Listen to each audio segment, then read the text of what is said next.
Hello friends, तो देखो हमने इलेक्ट्रिक पोटेंशियल देखा था क्या होता है। इलेक्ट्रिक पोटेंशियल की वैल्यू निकाली थी पॉइंट चार्ज की वजह से, जो आपको याद होगी V equals to 1/4πε0 Q by R के इक्वल आई। इसके बाद हमने एक्सियल लाइन पे, ठीक है, डाइपोल के एक्सियल लाइन पे पोटेंशियल की वैल्यू निकाली थी, जो आया था 1/4πε0 P बाय आर स्क्वायर। और हमने इक्वेटोरियल लाइन पे भी ये वैल्यू निकाली, ठीक है। डाइपोल के इक्वेटोरियल लाइन पे हमने देखा था पोटेंशियल होता है 0। तो ये सारा कुछ हमने क्लियर कर लिया, ठीक है। अब आज हम देखेंगे अगर एक्सियल या इक्वेटोरियल को छोड़ के कोई भी एक जनरल पॉइंट है, डाइपोल के अराउंड कोई भी एक पॉइंट है P, ना तो वो उसके एक्सिस पे लाई करता है ना ही उसके इक्वेटर पे लाई करता है, तो हमने पोटेंशियल निकालना है, किस तरह से निकालेंगे, उसकी क्या वैल्यू आएगी। तो देखो स्टार्ट करते हैं।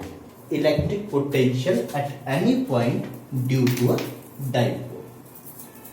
देखो सबसे पहले क्या करो, एक डाइपोल बनाओ। ये आ गया डाइपोल, यहां पे -q चार्ज और ये +q चार्ज, इसको A का नाम दे दो, ये B आ गया, ये इसका सेंटर है O। टोटल लेंथ है इसकी डाइपोल की 2 टाइम्स A, ठीक है। तो ये हमने डाइपोल बना दिया। अभी मान लो P पॉइंट कुछ यहां पे लाई करता है, तो यहां से क्लियर है कि ना तो इसके ये एक्सिस पे लाई कर रहा है और ना ही इक्वेटर पे।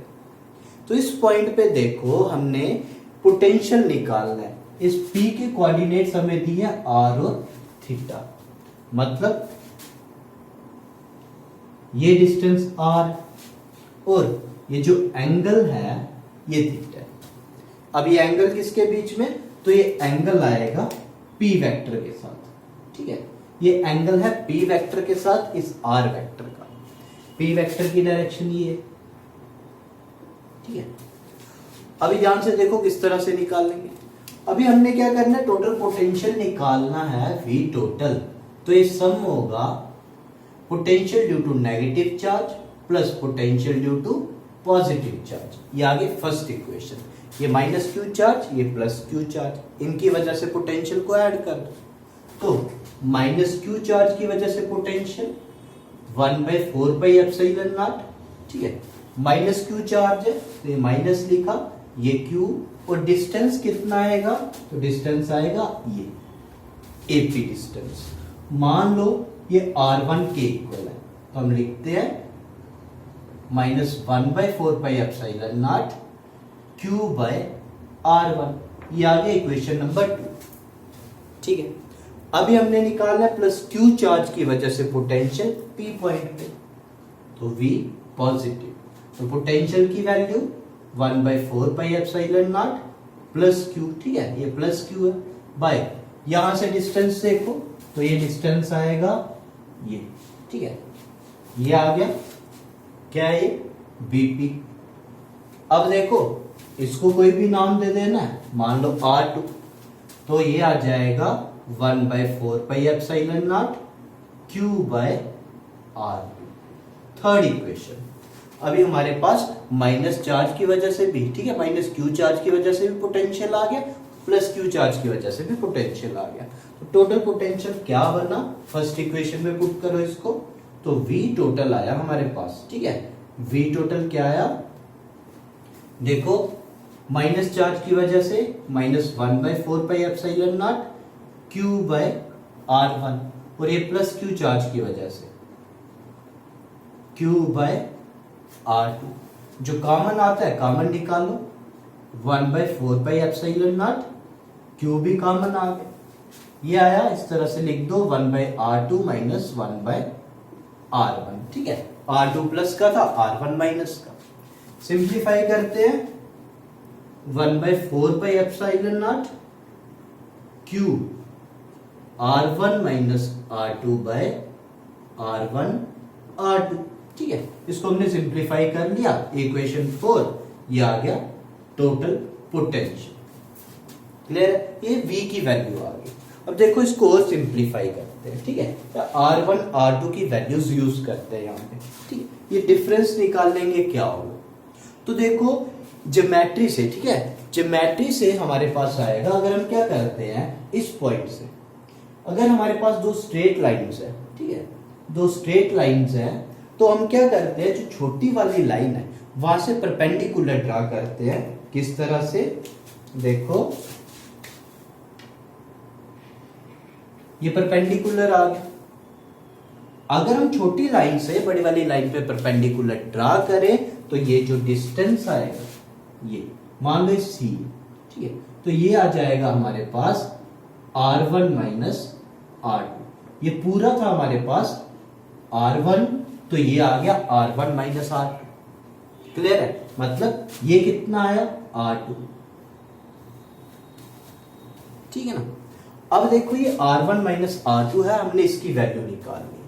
अब ये किस तरह से निकालेंगे, तो AC जो है वो आया r1 माइनस r2 के इक्वल, और हमने निकालनी है वैल्यू इसी की। हम हेल्प लेंगे दूसरी वो वाली साइड, ये हमारे पास एक राइट एंगल ट्रायंगल है। देखो इसमें हमें r1 माइनस r2 निकालना है, ठीक है, r1 माइनस r2 निकालना है, तो हम क्या करेंगे, दूसरी वो वाली साइड लेंगे जो हमें पता है, तो हम यूज करेंगे यहाँ पे AP का। तो AB जो कि 2 टाइम्स A है, हम उसकी हेल्प लेंगे। यहाँ पे AB हाइपोटेन्यूज है और AC है बेस, तो बेस बाय हाइपोटेन्यूज, देखो बेस बाय हाइपोटेन्यूज, जो कि बेस था इसमें AC और हाइपोटेन्यूज है AP, ये किसके इक्वल आता है, cos थीटा के। Base by hypotenuse cos theta, तो यहां से हो जाएगा AC equals to AB cos theta. तो ये जो AC है ये है r1 माइनस r2 के इक्वल, और AB है 2 टाइम्स A के इक्वल, तो यहां से हमें मिला r1 minus r2 equals to 2 times A cos theta. तो लिख दो V टोटल किसके इक्वल आया, 1/4 पाई एप्सिलॉन नॉट। Q की वैल्यू वो तो यही है, ठीक है, Q लिख दिया हमने। अच्छा, इसके बाद r1 minus r2 2 times A cos theta by r1 r2। यहां तक आया। अब यहां पे हम एक सपोजिशन लेंगे, हम सपोज करेंगे, देखो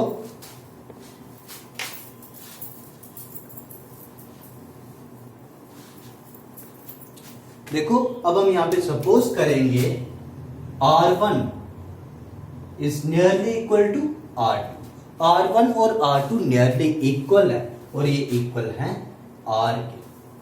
अगर ये r के इक्वल है तो देखो ये वैल्यू क्या बनेगी, v टोटल आएगा 1/4 pi epsilon naught Q 2 times A cos theta by r1 और r2 दोनों r के इक्वल है, तो ये आ जाएगा r का स्क्वायर, ठीक है। तो v टोटल आया, टोटल जो इफेक्टिव वैल्यू जो पोटेंशियल की आई P पॉइंट पे वो आया 1/4 pi epsilon naught Q into 2 times A cos theta by r square. हमने पढ़ा है Q इंटू 2 टाइम्स A, ये P के इक्वल होता है डाइपोल मोमेंट के, तो हम लिखेंगे इसको P into cos theta by r square.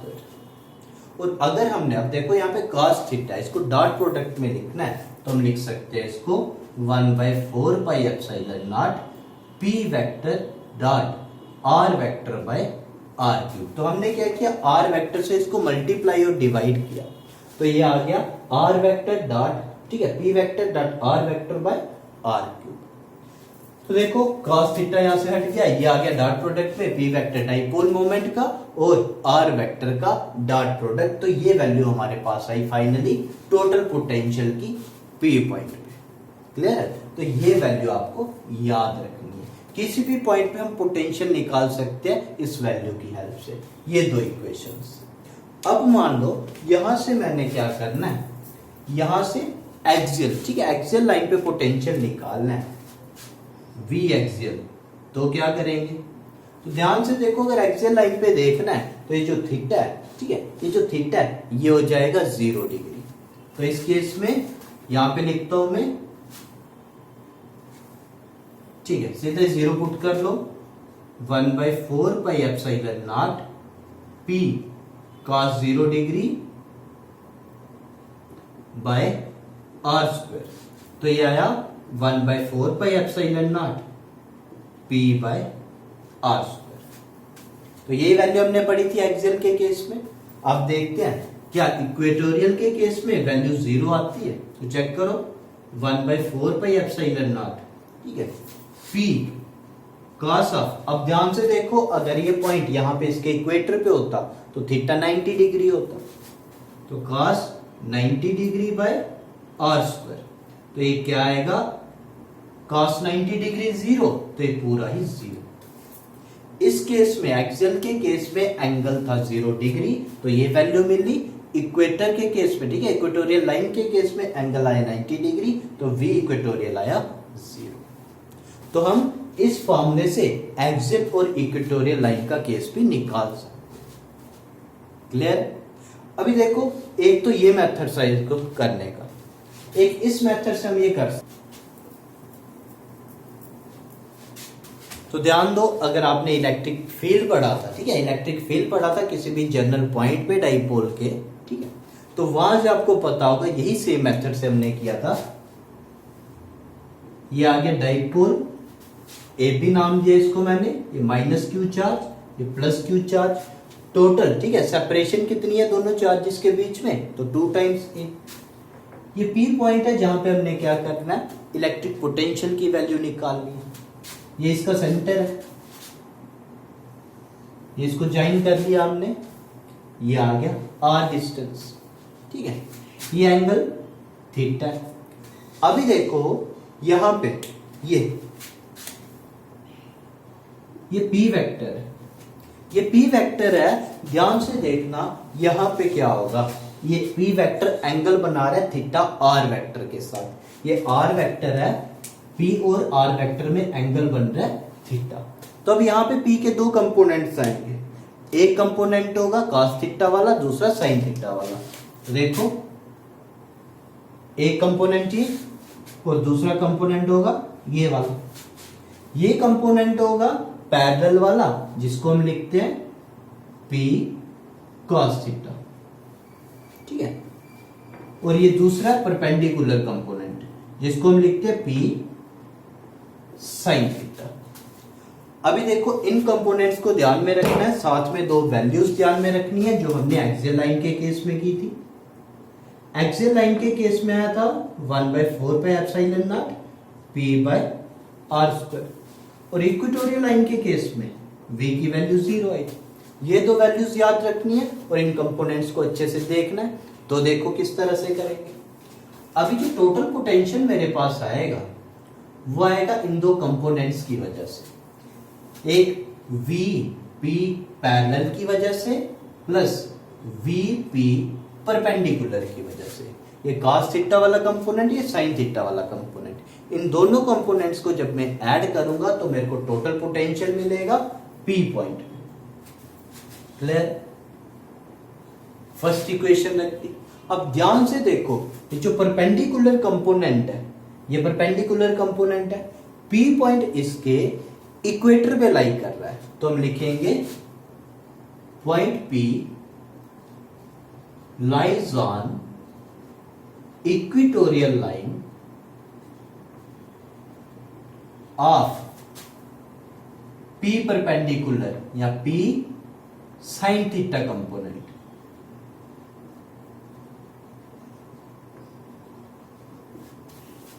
ठीक है, और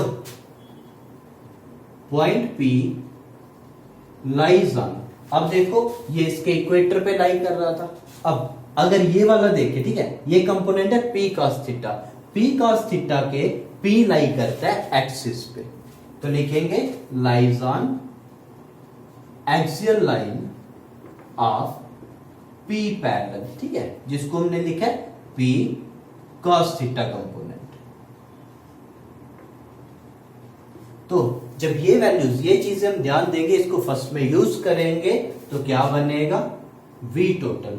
देखो P पैरेलल, ये P पैरेलल वाला, ये P cos थीटा वाला, ये इसके लाई कर रहा है एक्सियल लाइन पे, तो यहां पे एक्सिस वाला कंपोनेंट यूज करो, ये वैल्यू यूज करो 1/4 pi epsilon naught P by R square. मगर ये कौन सा cos थीटा वाला कंपोनेंट, तो p cos थीटा आ गया।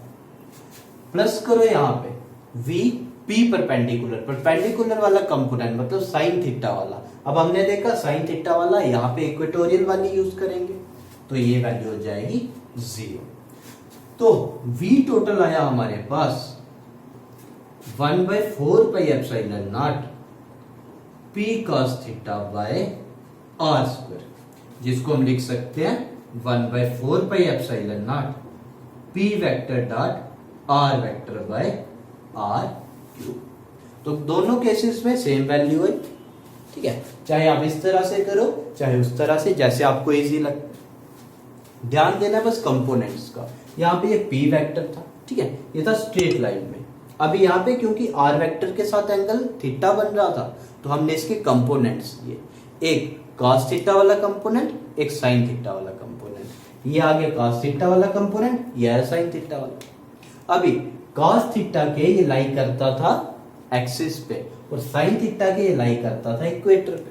तो यही चीजें जब हमने फर्स्ट इक्वेशन में पुट की और इन वैल्यूज का यूज किया तो हमारे पास आया टोटल पोटेंशियल P पॉइंट पे 1/4 पे epsilon naught P vector dot R vector by R cube.